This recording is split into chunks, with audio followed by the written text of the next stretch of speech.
జగన్మోహన్ రెడ్డి 11 సీట్లకి పరిమితం అయిపోయాడు. ఇక నా జగన్మోహన్ రెడ్డి వైసీపీ భూస్థాపితం అయిపోయినట్లే అని చెప్పేసి ఇప్పుడు ట్రోల్ చేస్తున్నటువంటి విషయం. అయితే ఇది ఆ సినిమా యాక్టర్లకి, హీరోలకి ఉన్నటువంటి ఫాలోయింగ్ అది సినిమా పరంగా ఉంటే, జగన్మోహన్ రెడ్డి గారికి రియాలిటీగా ఫాలోయింగ్ ఉన్నటువంటిది, మాస్ లీడర్గా ఫాలోయింగ్ ఉన్నటువంటిది. అలాగే జగన్మోహన్ రెడ్డి ఒంటరిగానే వచ్చారు, 67 సీట్లు సాధించుకున్నారు. అలాగే ఒంటరిగానే వచ్చారు, తర్వాత 151 సీట్లు సాధించుకున్నారు. అలాగే ఒంటరిగానే వచ్చారు, 11 సీట్లు తెచ్చుకున్నారు, 40% ఓట్ బ్యాంక్తో ఉన్నారు.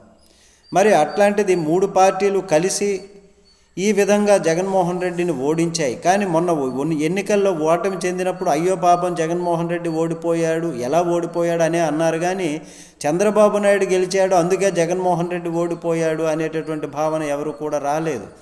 అయితే ఈ విధంగా జగన్మోహన్ రెడ్డి రియల్ హీరోగా ఇప్పుడు చెప్పుకుంటున్నారు. నమస్తే.